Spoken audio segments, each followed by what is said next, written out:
Aku menemukan bahwa rubah betina yang aku penjara memiliki kebiasaan aneh. Dia selalu membuat ekspresi jijik sambil berusaha memancing amarahku, membuatku tak tahan untuk memberinya hukuman berat.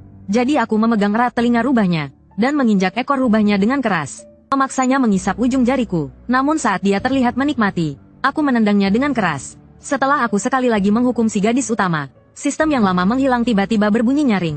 Tuan rumah, itu bukan nilai korupsi, melainkan nilai kesenangan. Dan jika kamu tidak melarikan diri sekarang, kamu yang akan dijadikan sasaran. Apa maksudmu melarikan diri? Sekarang dia sudah cukup penurut setelah aku mendidiknya. Aku bertanya kepada sistem dalam pikiranku. Sistem tampaknya sangat panik, namun jawabannya adalah, itu bukan nilai korupsi. Dia sudah hampir tiba, hampir tak bisa menahan diri. Tuan rumah, jika kamu tidak lari, dia akan, bagian penting semua dihilangkan. Membuatku benar-benar tidak mengerti. Apa yang kamu katakan? Kenapa semua dihapus? Mungkin karena sudah lelah berteriak.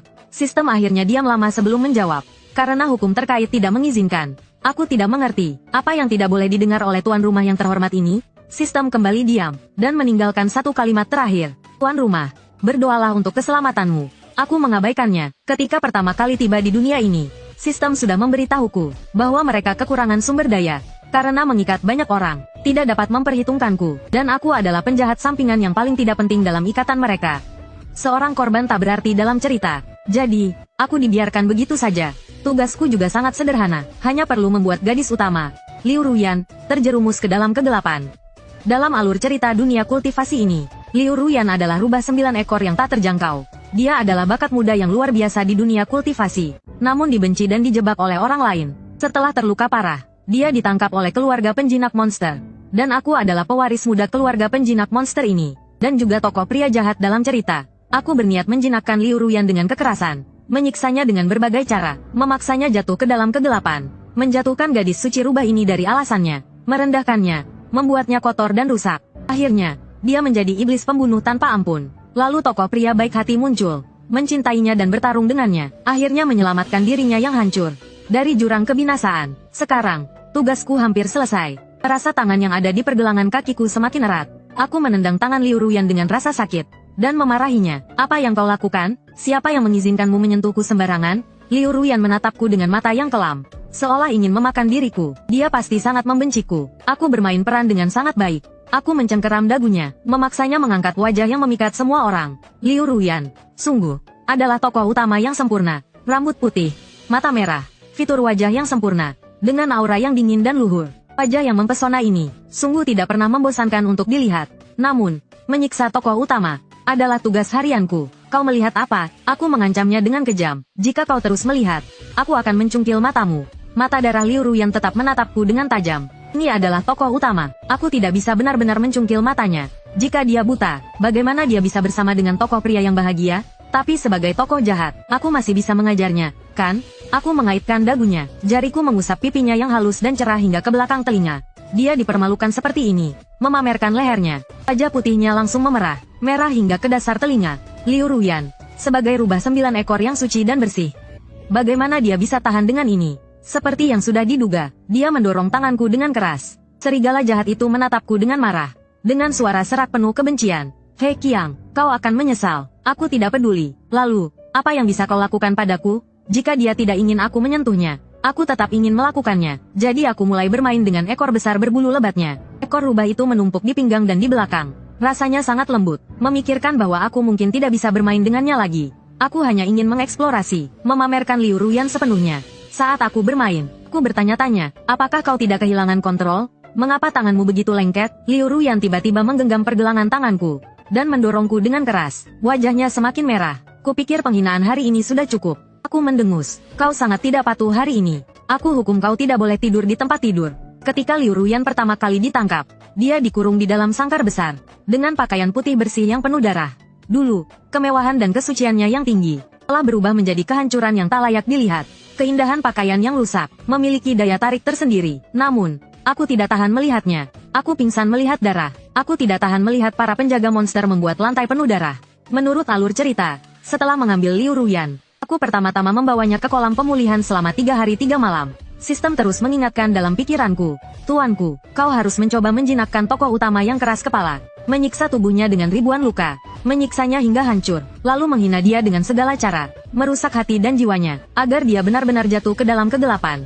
Sistem berkata, dan membawakan cambuk, gagang mulut, kolor dan berbagai alat penyiksaan lainnya. Aku buru-buru mengangkat tangan. Tidak bisa. Apakah ini benar-benar untuk menyiksanya? Atau malah untuk menyenangkannya? Sistem terus mengeluh. Aku berkata dengan marah. Bukankah tujuannya membuatnya jatuh ke dalam kegelapan? Aku punya caraku sendiri. Kau tidak usah ikut campur. Liu Ruyan, sebagai dewi hidup di dunia kultivasi, selalu merasa dirinya lebih tinggi dari orang lain. Sepertinya siapapun yang mendekatinya, akan membuat dirinya menjadi kotor. Dia cukup memiliki rasa kebersihan yang berlebihan. Untuk seseorang seperti ini, siksaan terbaik adalah memaksanya dekat denganku, dan membuatnya kotor, untuk menghancurkan pertahanan mentalnya, dan membuatnya kehilangan kendali. Setelah memetik bunga langka ini, aku membuangnya ke tanah, dan menginjaknya hingga ke dalam lumpur, membuatnya menjadi budak yang terguncang dengan respons stres. Aku membuat kalung pembatas kekuatan, mencekik lehernya yang ramping, mengubahnya dari seorang dewi terkutuk, menjadi hamba di tanganku. Dia masih terluka parah, dan dibatasi oleh larangan kalung tersebut. Ketika aku menarik rantai di tanganku, dia terpaksa jatuh ke tanah. Keneling dalam keadaan mengenaskan. Pakaiannya tidak teratur. Wajahnya memerah. Bibirnya bergetar.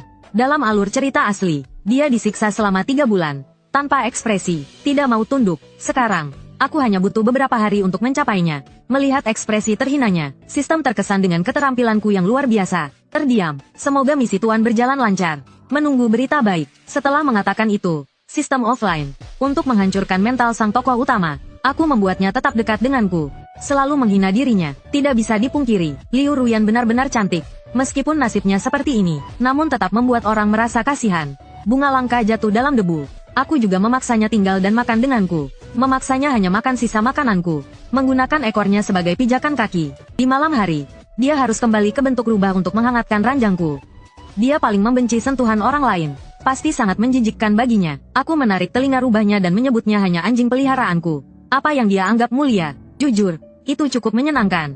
Dari awal yang memalukan dan penuh kemarahan, hingga akhirnya menjadi mati rasa. Mata cantiknya kehilangan kilaunya. Sekarang, dia hanya pasrah, menerima segala perlakuanku. Aku sangat puas. Bukankah ini yang terjadi dalam cerita? Ketika tokoh utama perempuan menjadi hancur dan benar-benar berubah.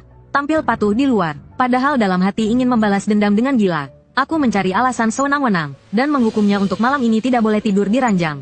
Jadi dia hanya bisa seperti anjing, berbaring di samping ranjangku. Sebelum tidur, aku menyentuhnya dengan kaki, dengan sengaja menginjak ekornya yang berbulu. Mengalir perlahan, dia mengeluarkan keluhan pelan, menahan kakiku, dengan dingin memperingatkan, "Hei Qiang, jangan menyesal." Mengapa dia semakin menggenggam dengan kuat akhir-akhir ini? Selalu mengucapkan kata-kata kasar, tanpa aturan. Aku menendang tangannya. "Sikapmu terlalu besar. Kau hanya anjing peliharaanku. Apa yang bisa membuatku menyesal?" Lalu aku menginjak kepalanya. "Aku menginjakmu, tapi aku masih menghargaimu." Wajah Liu Ruyan memerah. Alisnya mengerut, tampil dengan ekspresi sulit menahan rasa sakit. Aku sangat puas. Namun, dia menangkap pergelangan kakiku, mengeluarkan lidah merah yang cerah. Dengan lembut menjilat telapak kakiku.